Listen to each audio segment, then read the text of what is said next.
Morning student, हम हमारी previous class में कल्चर संस्कृति का अर्थ व परिभाषा के बारे में डिस्कस कर रहे थे और मैंने आपको E.B. टाइलर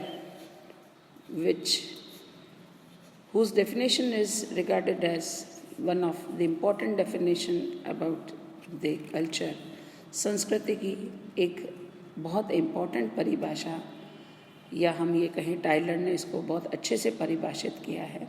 इसलिए जब भी कोई बात आती है कल्चर से रिलेटेड, हम सबसे पहले E.B. टाइलर ने जो संस्कृति को समझाने या परिभाषित करने का जो प्रयास किया उसके बारे में डिस्कस करते हैं।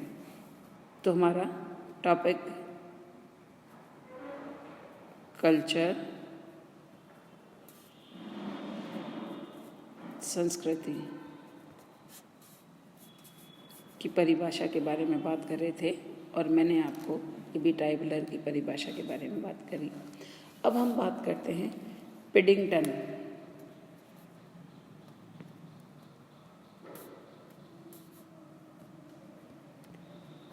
पिडिंगटन की परिभाषा, इसमें पिडिंगटन ने जो है वह संस्कृति को डिफरेंटली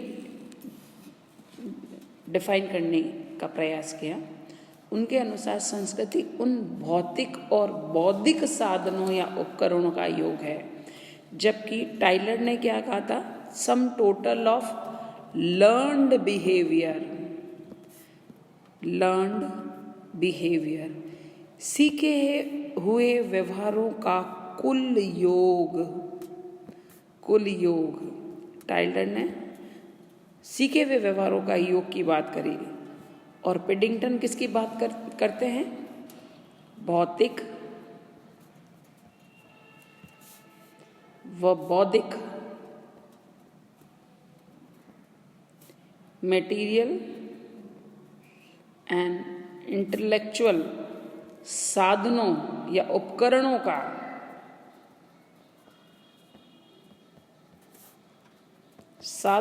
योग। टाइलर ने बात करी थी लर्न्ड बिहेवियर, सीखे हुए व्यवहारों का योग।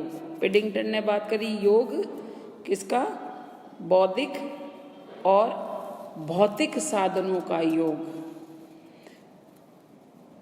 जो कि या जिनके द्वारा मानव अपनी प्राणी शास्त्रीय व सामाजिक आवश्यकताओं की संतुष्टि तथा पर्यावरण से अनुकूल करता है। जो ये योग है, इस योग का यूज़ जो है वह मानव अपनी प्राणी शास्त्रीय व सामाजिक आवश्यकताओं की संतुष्टि तथा अपने पर्यावरण से अनुकूल करता है। इसके लिए इसे जो है संस्कृति जो है आवश्यक है। इसके लिए उन्होंने संस्कृति को दो प्रकार की घटनाएं का समावेश बताया है। पहला भौतिक मेटीरियल ऑब्जेक्ट,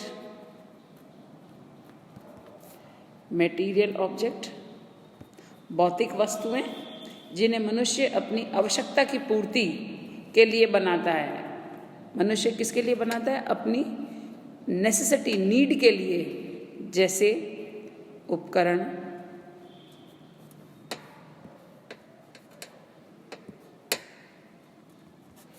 औजार,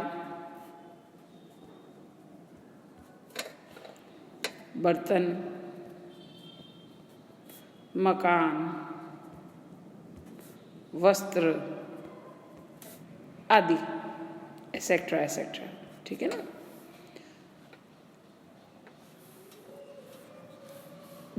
दूसरा व्यक्ति जो है बौद्धिक ज्ञान, विश्वास, मूल्य आदि अभौतिक व अमूर्त घटनाओं का समावेश संस्कृति में होता है। तो संस्कृति की ये दोनों पक्ष जो होते हैं एक दूसरे से रिलेटेड व पूरक होते हैं। तो पहला क्या था, मटेरियल, और दूसरा जो है वह है नॉन मटेरियल या हम इसे बौद्धिक भी कहते हैं या अमूर्त जिसे कहते हैं, जो दिखता नहीं हो। उनका समावेश। अच्छा, उसमें क्या क्या है, उसका क्या एग्जाम्पल है? उसका एग्जाम्पल है, पहला ज्ञान, विश्वास, मूल्य इत्यादि, इनका समावेश है। तो मटेरियल और नॉन मटेरियल दोनों जो कि व्यक्ति के लिए, उनकी आवश्यकताओं के लिए अति आवश्यक है। अब हम बात करते हैं B मेलिनोवस्की। Be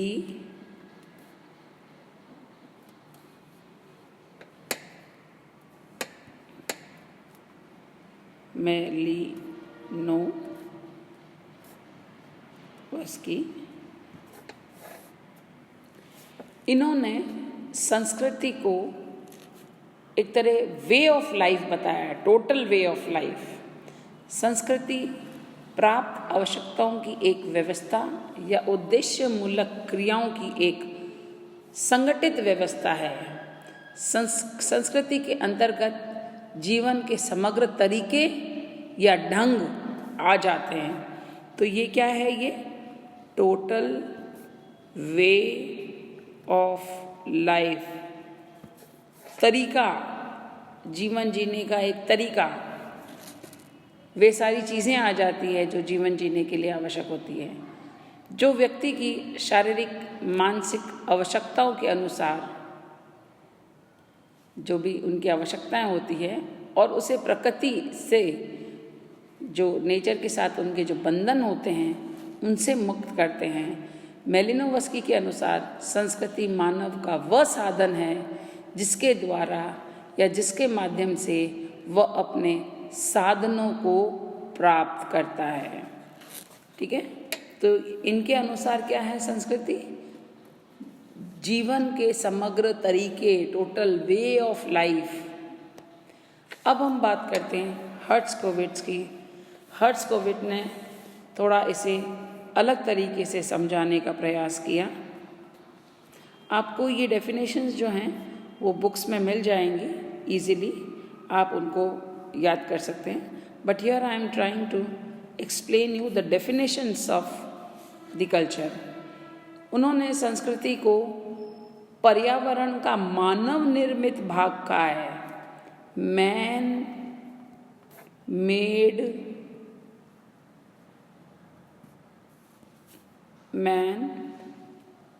made part of environment. क्या है ये? संस्कृति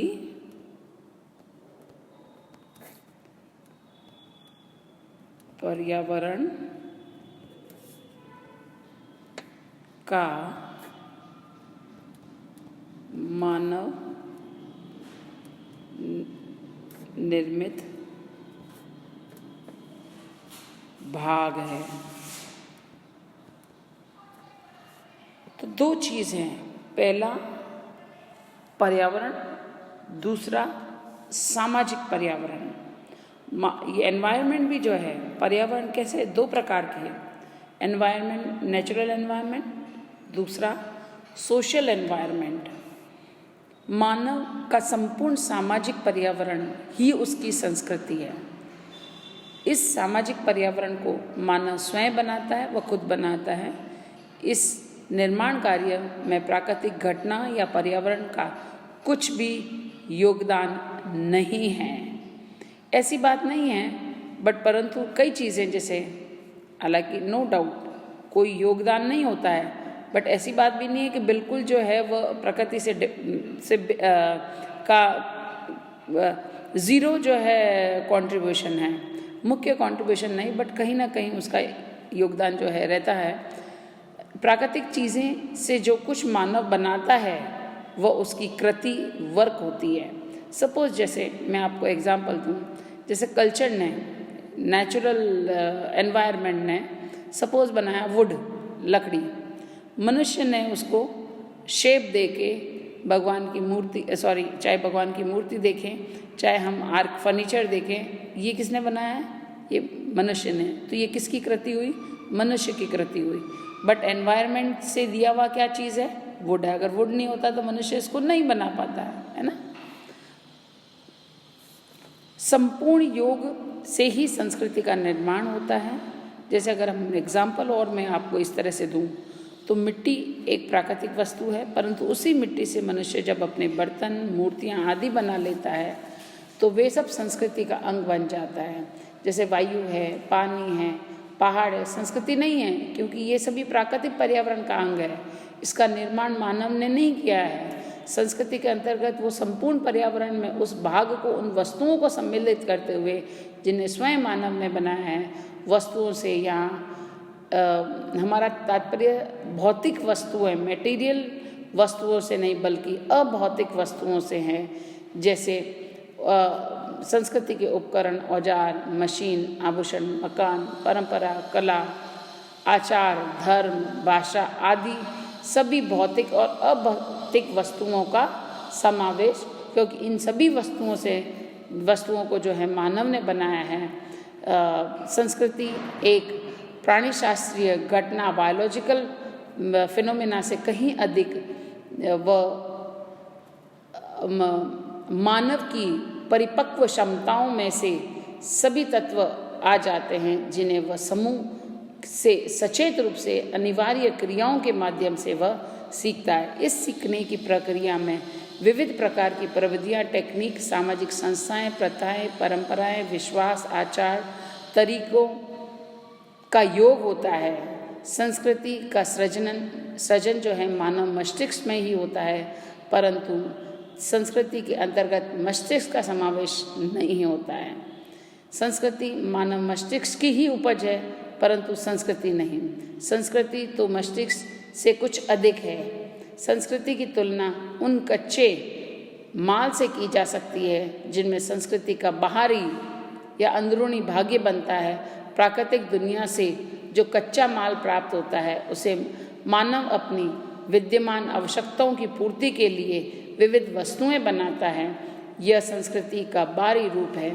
और इस तरह हम ये कह सकते हैं कि संस्कृति जो है वह समस्त मानव जाति में एक समय विशेष के सामान्य जीवन के तरीके या जीवन यापन या रहन सहन के नमूने, डिज़ाइन या वे ऑफ लाइफ, या समाज में एक समूह जिनमें थोड़ी बहुत अंतःक्रिया होती है के रहन सहन के तरीके, या हम ये कहें व्यवहार के प्रतिमान, पैटर्न्स ऑफ बिहेवियर, जो एक समाज विशेष में विशिष्ट रूप से पाए जाते हैं। व्यवहार करने के विशिष्ट तरीके जो बड़े और जटिल रूप में संगठित समाज में विभिन्न भागों में विशेष रूप से पाए जाते हैं। तो चार इम्पोर्टेंट चीज़ जो पहला मैंने आपको बताया वह है, पहला कि अगर हम इसको कल्चर को अगर हम देखें तो पहला ये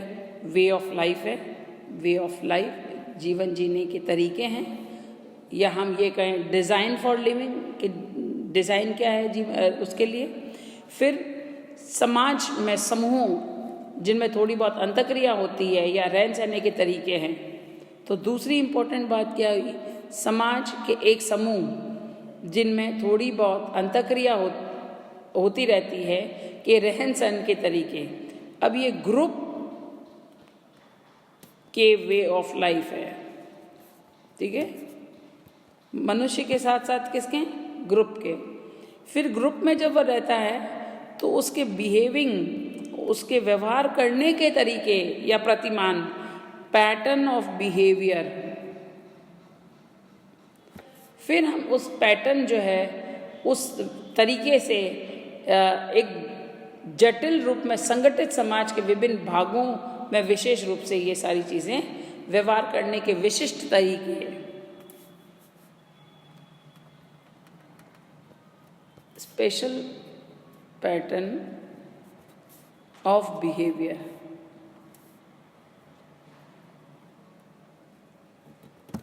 ये जो तरीके हैं वह संस्कृति। तो संस्कृति वे सब भौतिक व अभौतिक या हम ये कहें जीवन जीने के तरीके, या हम ये कहें पर्यावरण का मानव निर्मित भाग, या जिसमें जो दिखता है और जो नहीं दिखता है, वे सभी चीज़ों का समावेश हमारी संस्कृति में आता है। कल हम बात करेंगे नेचर ऑफ कल्चर, संस्कृति की क्या प्रकृति है, उस पर हम डिस्कस करेंगे।